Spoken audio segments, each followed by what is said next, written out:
everybody. We're going to get started, so feel free to continue to get some food and some drink. Welcome to McGeorge Law School and the Capitol Center Political Perspective Speaker Series. My name is Michael Colatrella. I'm the Dean of the Law School. I see a lot of familiar faces here.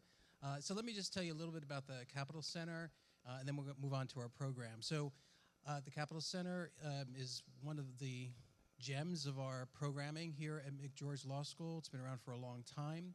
We have a Capitol concentration, I think, as you know. Our proximity to the Capitol is one of the really great advantages of McGeorge, in addition to just being in Northern California in this beautiful area on this beautiful campus. You may know that last year, this year, 2025, Pre-Law Magazine voted McGeorge #1 in government law in the nation. Yeah, give it some love. Tied with New York Law School and University of Pennsylvania, and we beat out a couple of other lesser-known schools, Yale, fantastic. Harvard, and Berkeley. But you know, we're not really in competition. And largely, it's because of the incredible programming we have in the Capitol Center concentration. We work closely, as you know, with the Eastern District and the Kennedy Learning Center there as well. And many of our adjunct faculty and guest speakers are from the Capitol: legislators, judges, lobbyists, staffers of all kinds. Many of our students go into, of course, the Capitol sector. So we're very fortunate, and we're very fortunate to have the speaker series. So with that, what I'd like to do is turn it over to Professor Erin O'Neill, who's the director of the Capitol Center and also the director of the Capitol Concentration, and a couple other things, including director of the Kennedy Learning Center for us. So with that, I'm going to turn it over to Professor O'Neill. Thank you. Thank you, Dean Colatrella. Thank you to all of you for being here this evening. It is fantastic to see members of our Capitol Center Alumni Board, so many students from both our JD and our public policy programs, and students from Pacific Legal Advantage on our undergraduate Stockton campus. We really appreciate your support and your being here with us this evening. I think this is a very timely topic, and there's a lot to discuss and unpack tonight. And I want to thank our sponsors for this event, the Latinx Law Student Association, our Capitol Lawyering Association for Students, and our Public Policy and Administration Association. And also special thanks to Capitol Center Board Chair Aaron Briano for facilitating a donation of books for the evening, and Cruise Strategies and Steve for being a part of that as well. They'll be in on Thursday. They'll be in on Thursday. So come pick them up. We have some in the back, and then we have some additional ones coming in. And I also want to welcome to the podium Maury Gonzalez, who is co-president of our Latinx Law Student Association, to introduce our speaker this evening.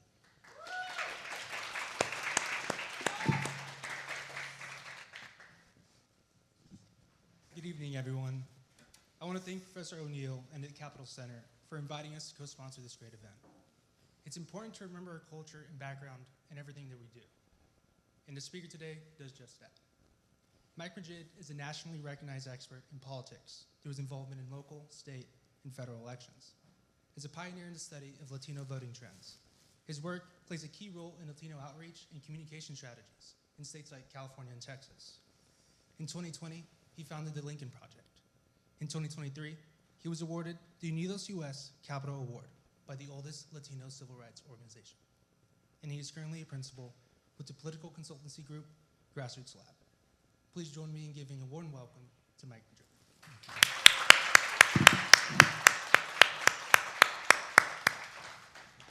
Okay, so to kick this off, can you tell us a little bit about what interested you in politics early on and oriented you toward the Republican Party as a young person? Yeah, those are probably two different things. I grew up in a, I'd like to say, working class, working poor family that kind of lived paycheck to paycheck. But if we made it paycheck to paycheck, it was a good week. We didn't quite make it every week. And I grew up in Southern California, Ventura County. Anybody Ventura County in the house? Anywhere? Yep, look at that. All right. We're everywhere. And my parents were very politically aware, but they were not politically involved. And I was just fascinated by history, I think, is where my love of politics was. And Mr. Donnelly, my 7th grade history teacher, really inspired me to recognize, and he taught history with the understanding that politics is essentially history every day. It's the way we record the way human beings are getting along together or not getting along together, and that kind of writes history. And as I kind of delved deeper and deeper into that, kind of developed my own opinions, I was realizing that my opinions sounded a lot like what my parents were teaching me, but they weren't necessarily aligning with the way that they were voting. I came from a family of again, lower middle class, Catholic Democrats. We were ethnic Democrats. We were Latino Democrats. And the story of my family's history, and I talk about this in the book, is it's not unlike what we were seeing in other ethnic groups around the turn of the last century. And my concern at that time was I was seeing a lot of those policies not really working for our community, for my people, for our people. And so I was very prone to be challenging the ideas of what I think a lot of folks in the community took sort of as conventional wisdom. And that made me probably a lot more controversial as a younger person with the platform that I had. But recently, I think it's provided a keener understanding of what's happening in the Latino community nationally, but most specifically in California. I think the Republican Party was very, very different when I was having my first political moments. My first political memories were of, this will date people of a certain age that will remember yellow ribbons tied around oak trees when the Iranian hostages, when our US embassy was raided in Iran. And I just remember being very young and being very frightened, and daily visuals of the American flag being burned by people that hated us, that hated American ideas and American values. And this guy kind of rides up on a horse, sometimes literally, Ronald Reagan, saying, "We're not going to take this anymore." And that formative experience taught me a lot, especially as an older man looking back now, about how propaganda works, how it's important to change your views from when you were 7 and 8 years old to when you're 40 years old, but also understand the power of persuasion. And the power of persuasion is something I have always been fascinated by throughout my entire career. It's why I became a political consultant. And my life has always been a struggle between the working class, struggling people, the field workers who worked literally across the street from my home in the open fields, and the far off distant mountains where the Reagan Library would ultimately be built in Ventura County. And both of those worlds were very a part of who I was, and I understood them both, and I loved them both. But I could never, and still cannot reconcile how they simply can't meet on common ground. Mm-hmm. On that note, so you've been studying Latino voting behavior and electoral trends for pretty much your whole career. Or life, yeah, in a lot of ways, yeah.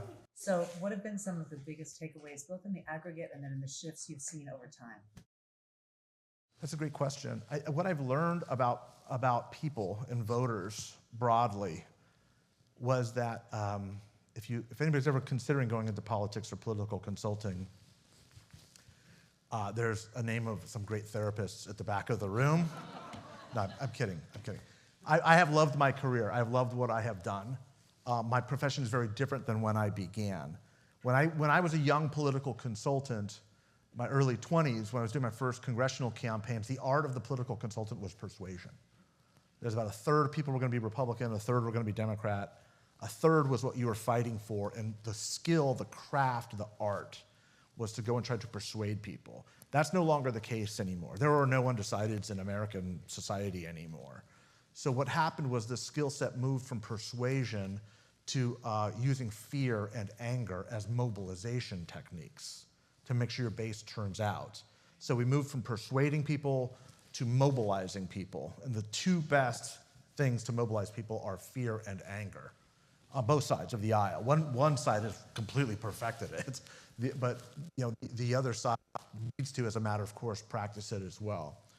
So what I have learned is that as persuasion has kind of collapsed and devolved into this kind of ugly practice of democracy, the way we're practicing it now, is that demography explains a lot more about a society than the punditry and political analysis that you're hearing on TV. As a guy who's on TV regularly doing political analysis, if you understand demographics, we've all heard demographics is destiny, right? This was big during the Obama era. The Democrats were saying demographics are destiny, just as a matter of births and deaths. Older white people are dying, Republicans are leaving the planet, we're having more and more Latinos, so the Democrats are going to have a permanent majority in about 10 or 15 years. That didn't work out really well. And I was saying at the time, that's not how culture works. That's not how ethnicity works. It's not static, it changes. And if you understand demographic data, you can explain what's happening in a society far better than simply looking at Republican and Democratic data and election results, because they don't really tell you anything, especially election cycle by election cycle. Was that a clear answer? No, absolutely. I think we'll talk a little bit more about the central theme of your book is the failure of both major parties to address Latino voters' concerns in a meaningful way. Yeah. So can you say more about that? Yeah, this is really the reason. And again, I occupy a very unique place in, I think, in American politics. I've done presidential campaigns. I was doing Latino work with George W. Bush in 2000 and 2004. When George W. Bush was getting over 40% of the Latino vote, we were really knocking on the door, doing some really incredible, optimistic, positive work, engaging the immigrant, welcoming the immigrant. I mean, was a very different time, pre-9/11, and I think I talk about that in the book. That was really the defining point in American history where the world changed. So if you remember the before times, if you remember before 9/11, you understand the gravity of what I'm saying. If you don't, you've only known in America, which really does have a very isolated inward vision of the world and is kind of afraid of the rest of the world. 9/11, I think we are still dealing with the trauma and the reverberations of what that day did to us as a people.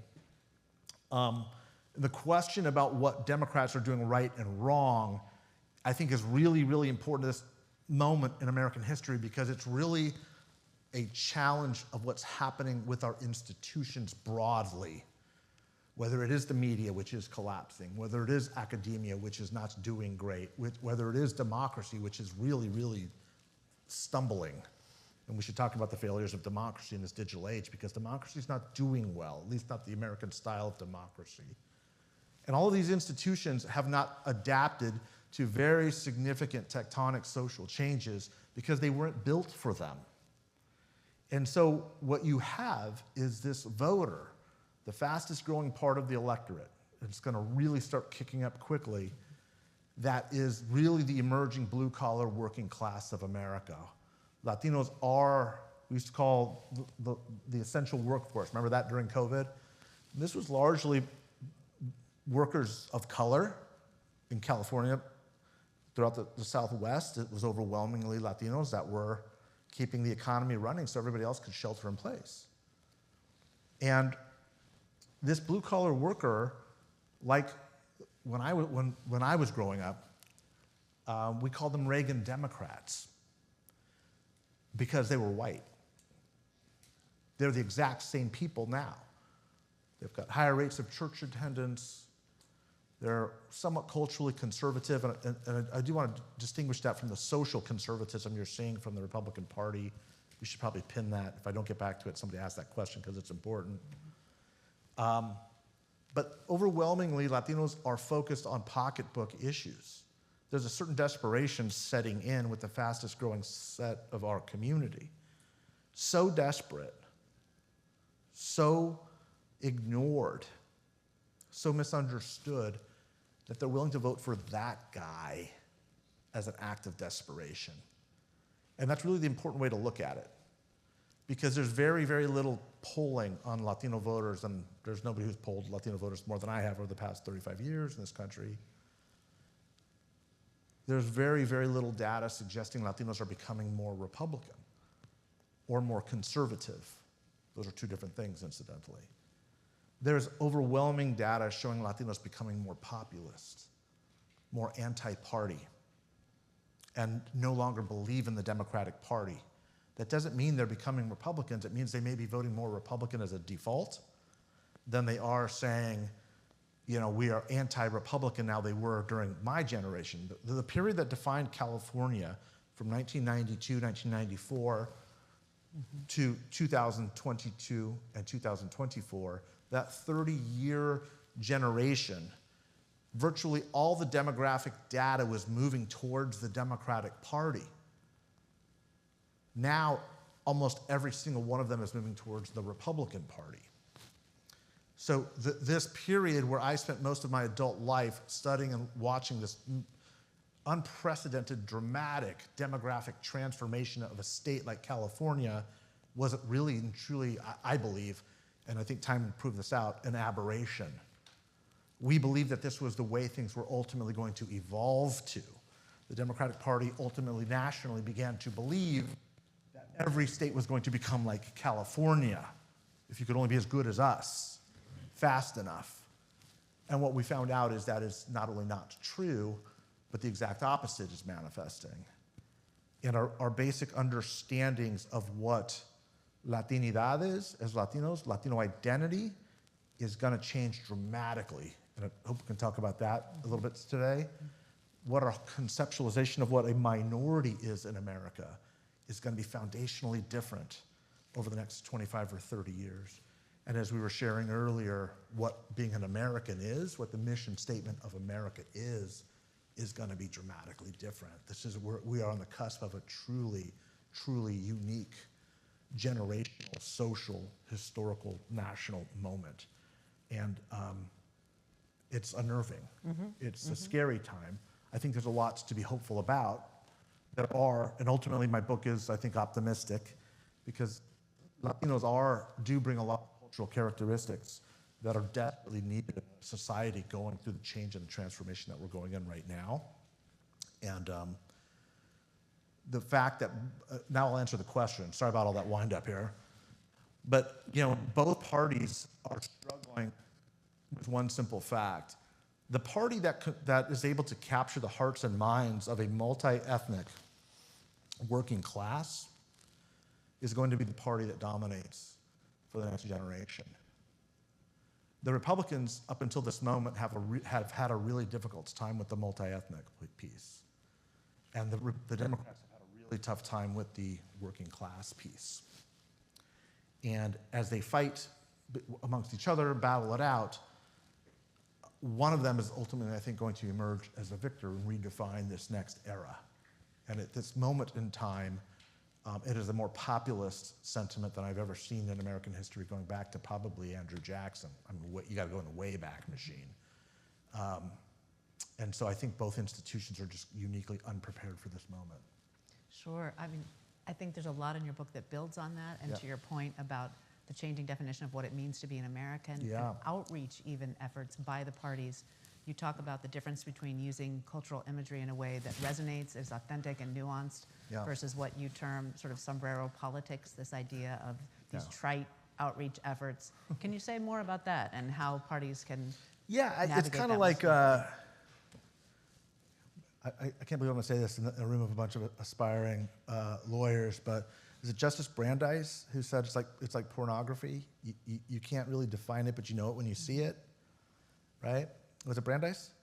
Supreme Court Justice? I should not have tried that quote here. And what I mean by that is, we're at a moment, we're at an inflection point where some of our institutions that are struggling to survive are really getting it. Let me give you two really good examples. Saturday Night Live is getting it. Like, they're incorporating a lot of subtle Latino characters into their everyday skit.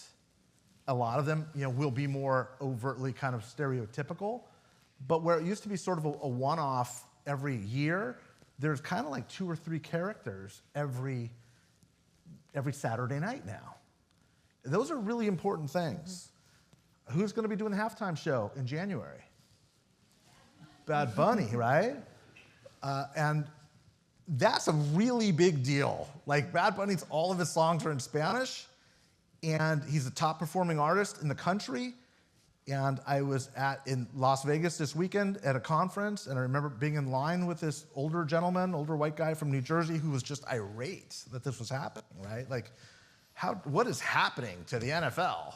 And it's like, what's happening in the NFL is what's happening to the country, right? NFL is playing the long game here. And they're understanding they need to build a customer base that probably looks a lot more like my kids than looks like, you know, an old guy in the buffet line in Vegas from New Jersey. No, nothing, you know, wrong with that, but they understand demographics are the future, and you have to play to those demographics. The way that manifests politically, and this is when I realized there's a real problem with the Harris-Biden campaign, is when Biden launched his campaign. Remember, he launched his campaign before he dropped out. Where? At a Mexican restaurant in Tucson with mariachi music and the full kind of embarrassing display that Democrats have done since the 1970s. And it's like, when you start to do that and play that parody of who we are, what you're really saying is not that I get you, which is what they're trying to connect with, it's that I really don't get you. And that was when I was like, they're not structured culturally to win the fastest growing segment of Latino voters. They're speaking to Latinos as we imagined ourselves and the country imagined us in the 70s and the 80s. And that's because there's a lot of people that made their careers in Democratic politics with that stereotype. That's how they got on the White House Christmas card list. That's how they got their jobs in the campaigns every year. That's how they became the consultants that made money. And in the Republican side, two really fascinating things happened. When I realized the Republicans have figured this out, is Donald Trump changed his organization from Latinos for Trump to Latino Americans for Trump. At the same time, Joe Biden was kind of going to mariachi music or playing Despacito on his phone or whatever he was doing in Miami, right? And you realize there are two different understandings of Latinidad here. And I'll give you one statistic on why that is so important. Los Angeles County in the house? Anybody from LA? Ish. IE, Riverside, here, where are you from? San Bernardino, okay. Right there, IE. That's with the heart of Latino California right now, the IE. If you understand Latinidad in San Bernardino and Riverside County, like you're right at the cutting edge, right? You go a little deeper, like Coachella, that's where the big rightward shifts were happening. And these are strong Latino communities. They're strong, they know who they are, they know their culture, but these went, and they're electing Republicans to the state legislature, right? When Trump, I'm sorry I'm off topic here, but I'm gonna meander a little bit. I don't know if any of you guys remember, you guys might that live there, but when Trump kind of landed during the presidential campaign, he went to Coachella, everybody nationally is going, what an idiot. Like, he's not gonna win that district. What is he doing? And I was like, this is brilliant. Because he knows he may not win that vote, but he's gonna move it enough to win the election. And then from Coachella, he went and he flew to New Mexico too, right on this border, and then he went to the Rio Grande Valley. All of these places saw really significant shifts, and he wasn't necessarily trying to win them, although he did, especially in the Rio Grande Valley, but he moved them to such a degree that it was impossible for a Democrat to hit their margin, their numbers. It's a game of margins is what he was trying to accomplish. And so that, I think, really showed me that the Trump campaign knew what they were doing. The Republicans have figured it out, much to my chagrin as somebody who worked in Republican politics for 30 years, and they didn't get it. And then with the time, and I, create the Lincoln Project and turn on Trump and start attacking the Republicans for everything bad that, in my opinion, that they are, they do understand, they have come to a new understanding. I didn't give the statistics, so let me give it right now. LA County, in the year 2002, 54% of all new Latino registrants were foreign-born. 54% of all the new Latino registrations in Los Angeles County in 2002 were born in a Latin American country, migrated here, naturalized, and registered to vote. Over half. 20 years later, just 20 years later, by 2022, that number 54 had dropped to 8%. So one of the reasons why the Latino voter is changing is because Latinos have changed dramatically. Now, you cannot build a wall to stop the demographic change that is coming. It's too late, right? If there was no net in-migration, which we're hitting those numbers now, the actuarial data, the demographic data suggests that in 12 years, we will become a non-white majority country driven almost entirely by Latino growth numbers. So you can't stop that. Latinos are decidedly younger. We're at child-bearing age. The numbers that are going to explode are not white, or they're ethnically non-white, but, and this is an important distinction, they are overwhelmingly over 80% US born. English dominant, most are English exclusive. It's why things like Univision are collapsing, Telemundo is collapsing. There are no viewers there. A lot of my client cities in South LA, where there used to be tens of thousands of dollars spent on naturalization programs for decades, have shuttered those programs because there are not enough people that are becoming citizens anymore, and there has not been for a very, very long time. So who are these Latinos that are making these voter rolls expand? Every 30 seconds, a new Latino voter comes onto the rolls in this country, every 30 seconds. 80% of them plus are US born. Many of them third, and now, this was not possible when I was an undergrad, fourth generation voters. Like my kids, they're all over 18 now. They're fourth generation Latinos. And that's the next, development of what's going to happen. But right now, Latino voters, the main takeaway here, again, sorry about the long answer. It's okay. The main takeaway here is the reason why Latino politics is changing is because Latinos themselves are changing. Latinidad is changing. It's 180 degrees different than it was 20 years ago. And the next generation of Latinos for the next 30 years will be completely and wholly different than who we were the last 30 years. So building on that, you talk in your book about the importance of Latinas in community, Yeah. both as far as community structure and also growing political authority. Can you say more about that? Yeah, I knew I needed to write this because so much criticism has emerged, and I'm glad I did put a chapter on this because of the election results. Everybody that was critical of what happened with Latinos, most pronounced incidentally with kind of not just white progressives, but black leadership, very threatened by the emergence of Latino power for a lot of reasons we should also get into. Pin that one too, somebody write that one down, very important. Was that this is racism in the Latino community. You're racist and you're machismo, you're misogynist culturally. And I was like, I'm gonna have to tack that and dispel that really quickly. So let me give you, because I know there's probably, in every room I go to, there's people that hold those lazy ethnic stereotypes about who we are. That's not to say, incidentally, Latinos, there aren't racist and misogynistic Latinos, but what I'm saying is, we're no different than everybody else. Everybody else has got racist and misogynists too. But let me throw out a couple points.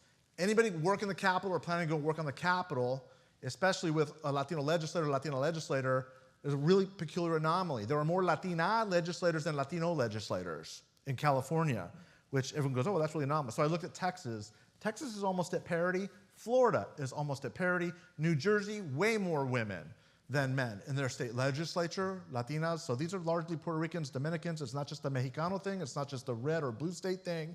Utah's state legislature, the leader of the minorities party, the Democrats in both houses are Latinas. We elect women as a community at rates far higher than any other race or ethnic group. And in fact, we are almost at parity to men, and in some places like here in California, our women have exceeded men. So I would argue that Latinos in one generation have accomplished what white women have not accomplished since suffrage, which is equality and representation, or they're awful close. Moreover, the two American politicians that got the highest levels of Latino support, men and women, were Barack Obama, a black man, and Hillary Clinton, a white woman. So how is that racist or misogynist? Well, maybe it's because she's a black woman. It's both that brings your racist machismo Latinidad out. Well, let's talk about Kamala Harris. Kamala Harris is a Californian. Her entire political career was predicated on overperforming with Latinos, men and women. How did she get elected Attorney General? How did she get elected to the United States Senate?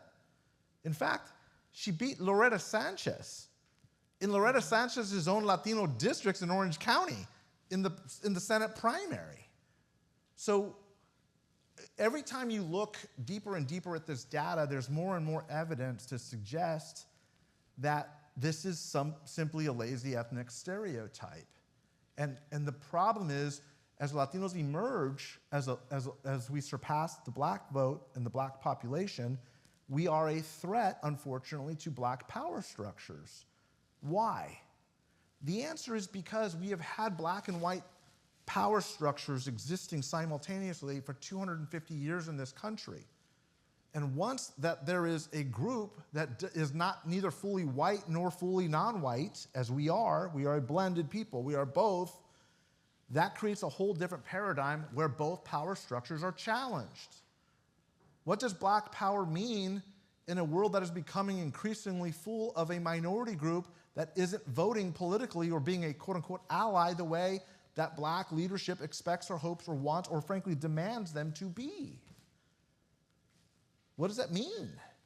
It means that there's an existential challenge to black power structures. And blackness in this country has to do some self-inventory and start understanding that what worked for their own systems, their own institutions, their own power, their own representation for the past 250 years since the founding of the Republic isn't going to work anymore. People don't like that. Power doesn't like that, regardless of the color of your skin. And that's what Latinidad is doing. It's clearly challenging white power structures. I mean, look at the White House. I mean, look at what's going on, right? This is clearly pushback from what is happening with the challenging of a country that is becoming something that it has never been in the past 250 years, which is a non-white majority country. I can't explain how profound that is. It's harder for younger people, too, to understand how significant it is that America will be a non-white majority country in the next 10, 12 years. It's an extraordinary change in the way we view ourselves as America and Americans and American identity. It's wholly different. When most of us will have looked up and said we either went north or we moved east instead of going west, young man. The frontier for us and our families was north or was east. That conceptualization alone of American identity is profound. The frontier was not going west. It was not manifest destiny. It was not changing power structures the way our mythology and our narrative and our story unfolded. In many ways, it was the exact opposite. I think I've gone on long enough with that. No, building on that, though, you talk a lot in your book about this idea that political strategy is often built on looking backwards. Yeah. So we look at what happened in previous elections to determine what will happen going forward. And to your point, with shifting demographics and shifting voting behavior, how has that affected the presidential elections we've seen, most recently 2020, 2024, and what do you think that means for 2028? It's a really great question. And I am critical of a lot of political. One of the really fascinating things about my profession, the political consulting profession, is when I started again in the 90s, early mid-90s, it really was just kind of people who had a gut sense of things. And there were some you worked for one of the great masters, right? There have been some masterful politicians. It's like baseball or professional sports. Now it's all data driven. And that has been both good and bad. It's changed a lot, but one of the limits of data is it is a past projection of what happened, and we have become overly reliant on those projections of what happened to make assumptions about what is going to be. And it only works when it works. And more often than not, we're finding that those data sets are too limited in our understanding of what is happening. That's why I started to focus a lot more on demography as opposed to political data. I think political data is extremely, extremely limited in its understanding of what's happening in society. And if you understand demography, politics makes a lot more sense, because politics at its core is a social movement. And it's not, we overemphasize, especially in the punditry class, how much a candidate's character or charisma, or how much you want to have a beer with that guy, or how he says it like it is. Like, all of that is really way overplayed. The subjective, I think, is way, way overplayed. And so I think most of those folks don't have an understanding of where we're at and where we're going as a country. I think it's why the Democratic Party is really struggling with reimagining what it should be at this moment. And I'm old enough now to have been alive through a few times when a party is what we call in the wilderness, where a party is not in power at any level of government. And they go through this really deep soul-searching exercise to try to understand who they are. The Democrats seem really stuck. And I believe the reason why is, and I am trying to get to the heart of your question here, but there's two reasons why I think the Democrats are really, really stuck and can't get out of the mud.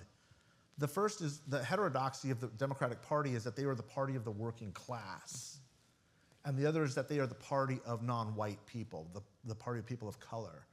And those two groups are moving away from the Democrats at an incredibly fast pace. And so they're going, wait a second, what does that mean? And it's all based off of looking past at data. And when minority voters are no longer behaving like minority voters because culture and ethnicity aren't static, but you're using a static framework of the past to understand them, you're not equipped to deal with the change that's happening. And that, in a nutshell, I think is the Democratic Party's biggest challenge, and it's very significant, and I don't see a whole lot of signs that it's going to figure it out anytime soon. I don't think they've hit bottom quite yet. Okay. So walk us through your decision to found the Lincoln Project. Obviously, lifelong association and support for the Republican Party. Trump comes on the scene, and you make what many would consider to be a risky career move, right? I mean, all Devastating the clients are career Republican. move. It Yes. cost me a lot of money, cost me a lot of friends. Talk to us about it. Do you feel like it accomplished the goals you set out to accomplish? What was your thinking when you made that decision? Walk us through that. Well, let me remind you of the time too when we decided to found it, if I could. We actually the political consulting profession at a certain level is very small. There aren't a lot of us, and so all of the names, there were 8 of us, I knew of or was familiar with their work. It's kind of like Russian and Ukrainian and U.S. generals. Like, they all know of each other's work. They all study each other. We all know each other's past races, who would do this under these circumstances. And oftentimes campaigns at that level is understanding, probably like lawyers, high-powered lawyers, right? You got to know what lawyers are going to do what under what circumstances and make what decisions. I got a call in December of 2019 from a guy named Reed Galen, one of the other founders, and Reed said, Mike, we're going to start this group. There's 8 of us, and 8 Republican consultants. We're gonna take Trump on in 2020. And the reason why that time frame was important is because this was heading into the first impeachment hearings, and the rumblings that we were hearing from a lot of people that we helped get elected on the Republican side of the aisle were saying, we don't want to see the evidence. We're not even going to permit the Senate to have the evidence in this hearing to see if he should be impeached, which is just such an abrogation of everything that we believe in. And I think at that point we just kind of had it. I mean, I was always against Trump, and I'll talk about that and why. But some of the other guys in the group, Steve Schmidt, George Conway, who's become a dear friend, brilliant lawyer, by the way. He's the only one that was not a political consultant. He was going to be appointed by Trump to be Solicitor General, I think. And I think he was offered it, and then I think that was the moment when he was like the devil gives you the parchment to sign for your soul, right? And he's like, wait a second, like the smell of sulfur came into the room. Sorry if I'm offending anyone. Well, I'm not sorry if I offend you. I don't care. Let's be honest, I'm on the Lincoln Project. I don't care if I offend you. But what we were really concerned about when, I said, what's the name of the group? And he said, we're going to call it the Lincoln Project. And I said, that sounds great. How solid is everybody? Because the last thing you want to do is have somebody join a group, and then when the mob come after you, which was going to happen, you have people peeling off and leaving. And he said, we're all solid. We know you'll be solid. And I said, then I'm in, let's go. And we thought at the time it would probably raise and spend maybe $5-7 million bucks. And we'd go into, Florida and throw some money at Florida or Pennsylvania or wherever. We ended up raising about $100 million, became the most successful PAC in American history. And 95% of that was under $100 contributions. It wasn't like big money. There were a couple, I think Geffen gave us $1 million or something, but most of it was under $100. And the best man at my wedding and I had a very big falling out. The godfather of my son and I had a very big falling out. My business was not just destroyed, but it was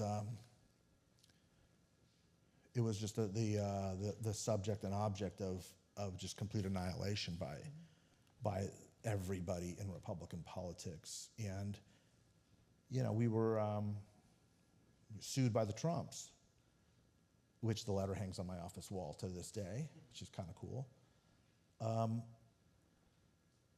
My children were followed on their college campuses. I had death threats pretty regularly, people coming to my house. I had a direct line to the FBI and to the district attorney here. Packages were being sent to my house. These were things that should not be happening in the United States of America. But I've never for a second thought that I would do anything different. And so why becomes the question. Like why and what made us so unique when 95% of other Republicans held the line. And to me, I've always considered myself and understood why I became a Republican, which is because I believed in classical conservative ideas. I believed in limited government. I believed that the power of government is a very dangerous but necessary thing.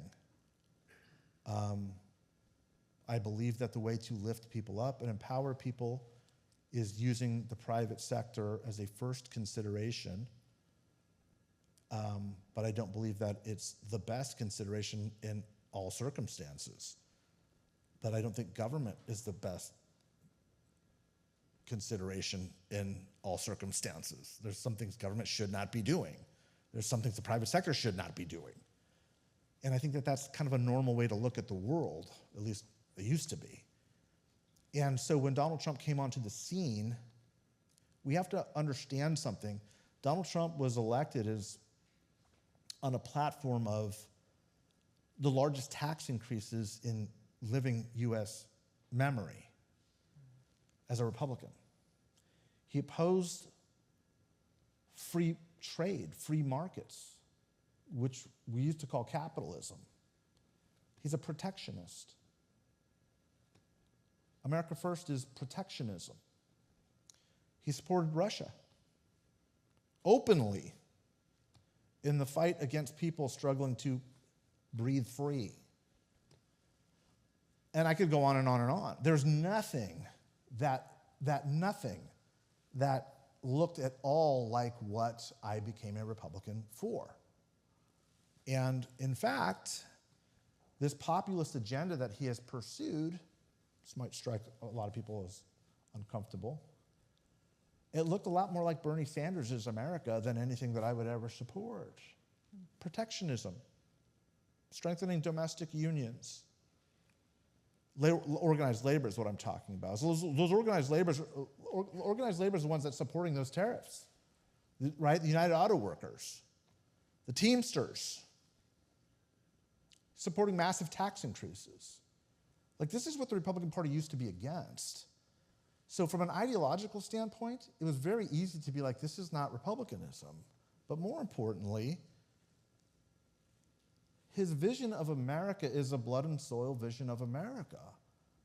It is the most anti-American sentiment any president of the United States has perhaps ever held.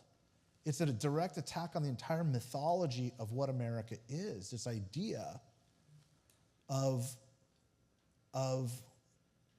a place where anybody can come and be an American. That's Ronald Reagan's last speech was on immigration. The Shining City on a Hill speech is a speech about immigration. When you watch the clip, it always ends with, that stops with the shining city on the hill statement. The next line is, and if there must be a wall, there must be a large doorway that is open to everybody. That's his words. That's Ronald Reagan's words. That's the Republican Party that I joined. That a country that believes in its foundational strengths, believes in its core, that its values and principles won't be altered by being open and inclusive and welcoming. Wow, it still to this day gives me shivers because it's so different than what we're seeing today. What we're seeing now is fear. What it's saying is we have so vacated that notion of what America is that we are now afraid of that. We are afraid of the founding values and principles that we've told ourselves we were for 250 years. We're so afraid of that we'd rather stop people from coming in and kick people out, whether you're here legally or not, and declare those that don't agree with us enemies, domestic enemies. That's how afraid of those principles that we are. That's what's happening in this country. That's what America Firstism is. And that is anathema to everything I've spent my life and career working towards. And so I have no doubt that if this had emanated with a populist candidate on the left, 100% of the Republicans that are wearing MAGA hats and marching to the sound of this drummer would be as virulently and adamantly and violently as opposed to what is happening, saying that this is anti-American. And that told me that there's something foundationally wrong with our society, with our country, and it was being given voice to a very dark moment and a unique persona that needed to be opposed. So I have a million more questions that I could ask Yeah. you, but I want to make sure. Did I go on to too allow long time. with all those long answers? No, not at all. There's just so much here, right? I mean, this is just Yeah. such a rich issue and such a timely conversation in this moment. But I want to open the floor for questions from our audience just so people have a chance to dialogue. Sure. Yes. Hey, good. So actually, it resonated with me what you said about Ronald Reagan because my parents have like Ronald Reagan posters Yeah. In their house. Yeah. Because he's the one that gave my parents amnesty. IRCA in 1986. And so my question is, as somebody who has an inside view of the Republican Party, like you had, Yeah. how did the party go from Reagan passing the largest amnesty bill in probably U.S. history, right? Yeah. To Trump calling immigrants, saying they're poisoning the blood of the country. Yeah. What is that? Is it simple enough to just say that the white majority in this country is just afraid and they know that what's coming is that they're not going to be the majority? Or is it more nuanced? Or is it a combination of economic disparities that are occurring and the racial fear? It is an unfortunate combination of all of those things, which is why I go back to the idea that demography explains this best. There are three things happening in our society right now that, if not unique, they are kind of happening in a historic way. The first is the demographic change that you're talking about. That scares the living shit out of a lot of people. It just does. We don't see it in California, especially if you grew up in California, although we saw it in the 90s. Mm-hmm. But if you go to Montana right now, or you go to Tennessee right now, you go to Arkansas right now, you go to West Virginia right now, I mean, there's a fear that these invaders are coming. And so when they see like the need to call out the National Guard and militarize Portland, right? Like they believe that. They believe that the country is under siege. And I'm not talking a small fringe group, I'm talking half of the country believes that we are being invaded and that, these hordes of non-Western people are coming to Reconquista, to take the country back for Mexico. They absolutely believe that. The second thing that's happening is we are experiencing a gap between the haves and the have-nots. The wealth disparity is as big or bigger now than the Gilded Age. It's as bad as it's ever been, and it's getting bigger faster. That story never ends well in the course of human history. And by the way, that wealth is concentrated largely with one racial group, which is shrinking in numeric size, and the poverty is getting bigger with people of another racial and ethnic group. Black and brown people are at the bottom of this pyramid, and there's more and more wealth being concentrated at the top by older, white, college-educated, home-owning people. That really has never ended well in the course of history. Societies like that are just asking for upheaval. And the third is technologically. The way human relations, the way we are interacting as human beings has profoundly changed in an unprecedented way. Any one of those would be incredibly disruptive, like significantly disruptive. All three are happening at the same time, like it's a powder keg. So it's a great question. I think the answer is all three of those happening at the same time leave us, especially our institutions, incapable of making the adjustments that they need to defend themselves or even preserve what they are and what they mean. Institutions, incidentally, they're the things that we need as societies, as civilizations, to make things function, to prevent us from killing each other and ourselves. And they don't necessarily have to be just, they just have to be commonly agreed on. We're not even in a place of common agreement anymore. If you're on the left, you believe the church and the military and corporations are evil and are trying to destroy us. If you're on the right, you believe that higher education, the academy, government, the media are the enemy of the people, and they're trying to destroy us. So we're in this place in American history at this time where we're literally trying to destroy each other's institutions when they are literally what we all need to continue this American experiment. So it's a precarious moment. Did that answer the question specifically on the GOP? Yeah. Here. I had a question. I really liked what you talked about with how American politics used to be more about persuasion, Yeah. and they've become a lot more about mobilization, and especially with like this political polarization, which you were just talking about, and how it's a lot more about fear and this violence toward each other. And I was wondering, kind of, if you think that that will change naturally, or is it going to take something like an upheaval, or is it even if it will change? I was just wondering what you thought about. So that's a great question. The reason why we have moved from persuasion to fear and mobilization is because we've been able to inventory so much data on ourselves, because we're leaving a data trail like constantly on our lives, that a simple analytic look at what is motivating people are things that make us scared or make us angry. And so marketers figured this out. Facebook figured this out kind of before everybody. In politics, we're always the last. We're like the lagging indicator on everything. We figured it out last, but then we get really, really good at it. The question is to kind of where this all heads.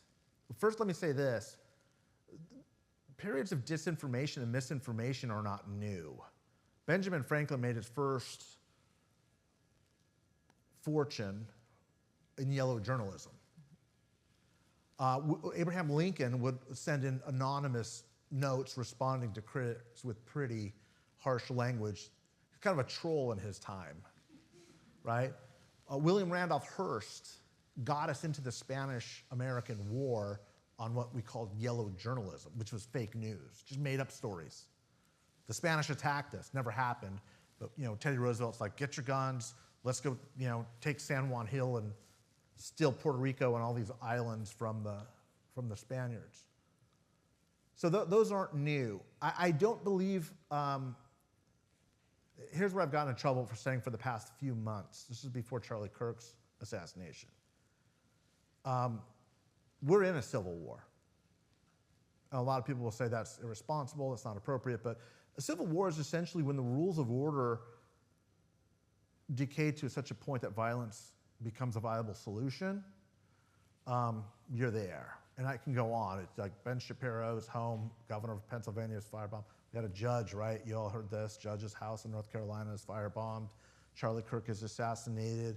Democratic legislators in Minnesota are hunted down and killed in their beds. A few months before that, Representative Scalise is shot in the face at a softball game. Gabby Giffords is shot in Arizona. On and on and on and on and on. Like 2 or 3, okay, we can kind of dismiss that. 6, 7, 8, 9, 10. Like, let's just open our eyes to what's happening. The civil war that we're in is going to look like what this is, though. There's going to be a time of heightened violence, political violence. I worry when I go to a college campus, not this one, but other college campuses to speak, like what is the security there? A Lincoln Project guy, people either really like you or really hate you. And when I say really hate you, really hate you. And that becomes, having somebody dead is better than having somebody that you disagree with. So I think that we're entering a time in American history that will look a lot like the Troubles in Northern Ireland, as opposed to putting on blue coats and gray coats and marching out into a field with a drummer and packing cannon and shooting at each other that way. That's not what the Civil War is going to look like. It's going to look like the Troubles, period between 68, 69 and 1998, 1999, 30 years when about 30,000 people died, car bombs, domestic violence, terrorist shooting, gun running. And I think that the only way that works itself out is a society has to get exhausted. It exhausts itself.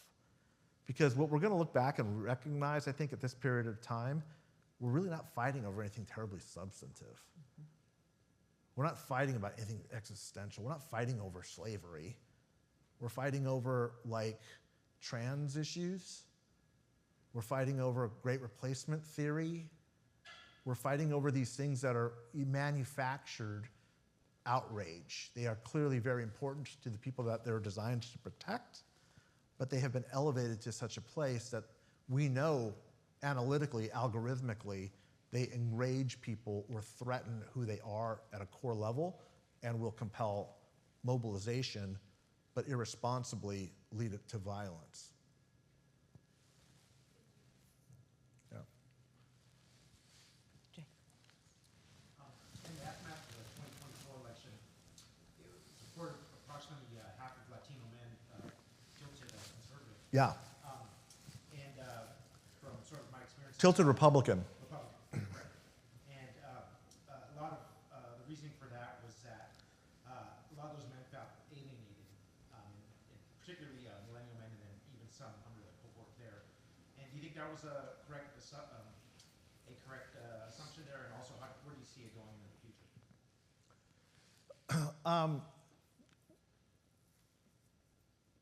So when Simon & Schuster asked me to write the book, they wanted me to write it to come out in June because they wanted it to come out before the Democratic and Republican conventions. And to their credit, a couple weeks after my book came out, the Biden White House called and said, we need your help. And the first thing I said to them is, I'm more than happy to help, but I need you to know that culturally, the Democratic Party is not capable of making the adjustments in time to fix the problem that you're going to have. To which they said, we know. To their credit, there were people who knew how significant the problem was, but there was such an organizational culture built around the problem that they knew that they had 150 days to solve the damn problem. You can't overcome 15 years of bad branding and bad messaging and bad policy, I would argue, in 100 days. You can't do it. So what was very clear to me is that if you look at the data, the Democratic Party was having problems with young people, with non-college educated people, and with men. Those three demographics, those are the concentric circle of the Latino male that we have seen the biggest shift in American politics. But there's still, at the highest levels of the Democratic Party, an inability to recognize it that way. They still say we have a youth problem. We've got a non-college educated working class problem. We've got a male problem, right? And that is the voter group that shifted 18 points. Yes, there are significant problems with alienation amongst men. It is a massive, massive social problem that has been going on for years. There's a reason why this demographic, and I hate to use that term that clinically, that's why most of our mass shooters meet that criteria. there's a very big mental health problem that we have not only ignored but compounded for social reasons in this society. And it's manifesting politically. But we don't see those same rates, especially with the foreign-born Latino. Why? The answer is the foreign-born have strong cultural and ethnic anchors. Culture is what human beings have created over the eons, the millennia, to protect themselves from killing themselves and killing each other. That's what culture really is. It gives us a tie to the ancients and a tie to to those that will come generations after us. It is the religion, the culture, the dance, the song, the anniversaries, the joy, the demarcations of when we became a free people, when we fought this war, when we lost this battle, when we won this battle, when these kings and queens married. There's a difference why most Europeans don't refer to themselves as white. They refer to themselves as their nationality. If you're in France, they don't say I'm white, they say I'm French. I'm Irish, I'm Italian, I'm German. Being white is not uniquely American, but it's most exacerbated as American because what we demanded around the 1910s in the progressive era was that you stop using your hyphen and you become American. We tried nation building at home. That's what Teddy Roosevelt was trying to do, the melting pot. Well, that's bullshit. That's not the way ethnicity works. Ethnicity is forged over centuries of common history. And America doesn't have most of those cultural anchors. We've got this ambiguous notion of freedom and liberty. That's not enough to keep people from doing what we've been doing to ourselves since the end of the Cold War, which is killing ourselves and killing each other. And so we are uniquely positioned to turn on ourselves, and we have been. It's most pronounced with men because, and especially with Latinos and Latinas, we have the largest gender gap in our voting of any race or ethnicity. Did you know that? Our women vote far more for Democratic candidates, our men vote far more for Republican candidates than any other race or ethnicity. Any guesses as to why? Yeah. I think one factor overwhelmingly was highlighted in this last election that education level was one of the most significant indicators if you're going to vote for Harris or for Biden. And unfortunately, disproportionately, Latino men are typically undereducated if you just look at That is 100% accurate. That explains the gender gap perfectly. And I wrote a whole chapter on that because it is that important. And I want you to think about what the long-term consequences of that are. Our women are going to college. If you go to law firms right now, and I advise a lot of law firms because they're having a tough time finding Latino talent and keeping Latinas there as partners because they get Latinas more than Latinos because there's a lot more Latina lawyers. But Latinas culturally don't stay as long because they're looking for a better quality of life in these high-powered firms. But I want you to understand something. In all of my Fortune 50 companies, this is that point that was just made is exactly what I break out to them. The pool you have of your higher educated, higher talented workforce from Latinos is going to be predominantly women. That is going to change our society and our culture profoundly. It's what I call in the book the feminization of America. We are going to have a more female perspective as the heads of our institutions. And that is good. And it is also really bad. Because it means we have a lot of men who are not going to be making it in the economy that is emerging. And it is going to not only challenge cultural and familial roles, it's going to make society look profoundly different than anything that we have experienced before. And one of the negative outcomes we are already experiencing, which is young men are becoming more despondent, more hopeless, and more violent. Okay, I see a question in the back, Keith, and then Justin, and we probably should wrap up pretty soon.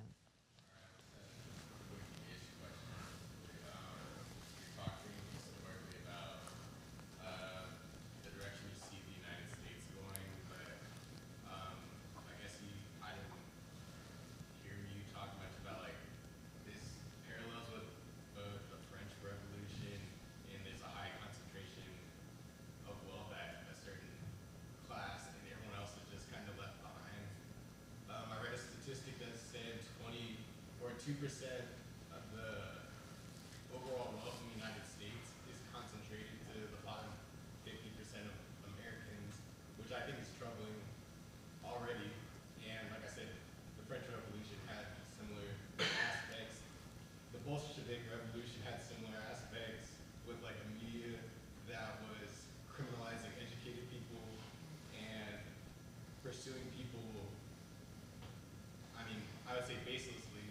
And we have a president who's basically configuring different parts of the American military. And I mean, like I said, the economy is held together by AI right now. So where do you see the people in the future of the United States given it seems like these small group of white people are building as much wealth as they can and seemingly leaving everyone else behind?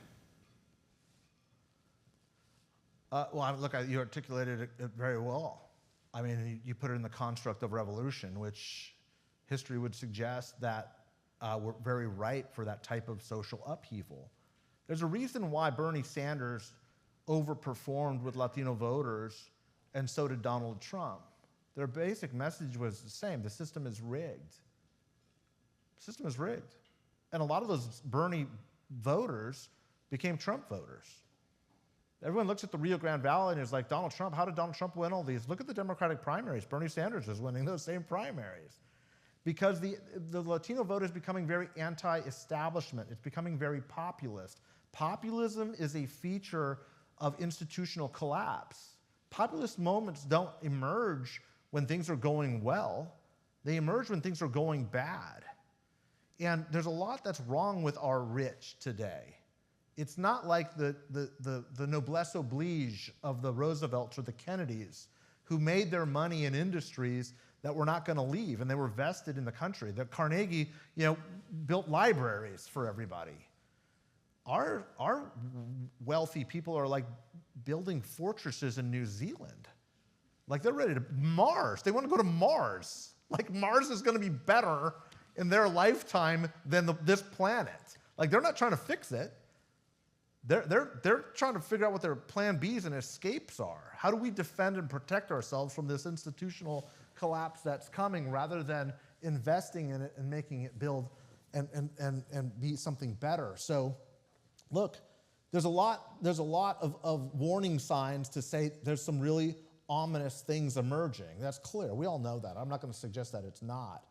But I do believe that there are some hopeful signs too, and I do articulate these in the book. And I think that having a blended people with a blended culture that blend easily with blacks, whites, and Asian Pacific Islanders. Latinos have the highest interracial marriage rates with all three of those groups than anybody else, or as I like to say, we will sleep with absolutely anybody. Those are signs of social integration that builds a more pluralistic society. The question of class that I think you're fundamentally asking is not one that can be remedied that way. The last time we saw this was the Gilded Age. And the Gilded Age is when you had a progressive era under Teddy Roosevelt that came in and broke up monopoly. Most pronounced here in this town, in Sacramento, where we democratized democracy. The way we got around the iron grip of railroad, which was as big as the internet in its day, bigger probably, they had a complete control of the legislature, was you had Hiram Johnson, who we've named a high school after here, who was a populist reformer, a populist Republican performer who broke up monopoly, and he instituted the initiative, referendum, and recall process to take power away from special interests. We're seeing the exact opposite right now. We had a president sworn in with the oligarchs at the front row in the Capitol Rotunda. That's a sign. These guys work for me. I'm going to make them rich. Larry Ellison's going to buy Oracle. I'm a TikTok. I mean, look at our media. You can't even, there's going to be no alternative voice anymore. Zuckerberg owns Facebook, Musk owns X, Ellison's going to own TikTok, Murdoch owns Fox, Bezos owns the Washington Post. Forget the name of the guy who owns the LA Times, but he's in with them too. Where's the alternative? I was just said for the first time ever, where's the alternative media That used to be a right-wing term fighting against CBS, NBC, and ABC when the conservatives said we don't have a voice. The alternative media now is what the mainstream media used to be. So there's a countercultural movement that is emanating, and it's populism, and if it's not successful through a peaceful means, yeah, history would suggest it gets bloody pretty quickly. Justin. I hear you speaking with fond nostalgia for Reagan. Yeah. Is it possible that you became a Reagan Republican because the racism of that administration was targeted more at black people than it was at Latinos specifically? But more importantly, do you see America First, which was a concept that was started by the KKK, that was rebranded by Reagan, and then rebranded again by Trump as like a through line of the Republican Party's messaging? And how do you reconcile any of that with Latino shifting towards that message? I hear that the Democrats aren't offering things for them, but what is it that the Republican Party is offering that is actually making them switch? Yeah, it's a great question. It's a very legitimate one. It's one that I've considered over and over and over as it's been brought up to me many times. But usually the people that ask that question can't answer a simple question for me, which is, how do you reconcile the fact that black and brown people in California are getting poorer and poorer and poorer and suffering more and more by every social and economic metric over the past 25 years? Our condition as Latinos has gotten worse as this state has moved left and left and left. That is systemic racism. The Environmental Quality Act is the worst, most racist piece of legislation this state has ever produced. And while it was signed by then Governor Ronald Reagan, it has been abused by the Democratic Party. So I believe that systemic racism exists. But when you acknowledge that it exists, you can't just say, well, that only works for one party. Systemic means systemic. So were there racist elements of the Republican Party as I was growing up? Absolutely. Are there racist elements to the Democratic Party now and at this moment today? Absolutely.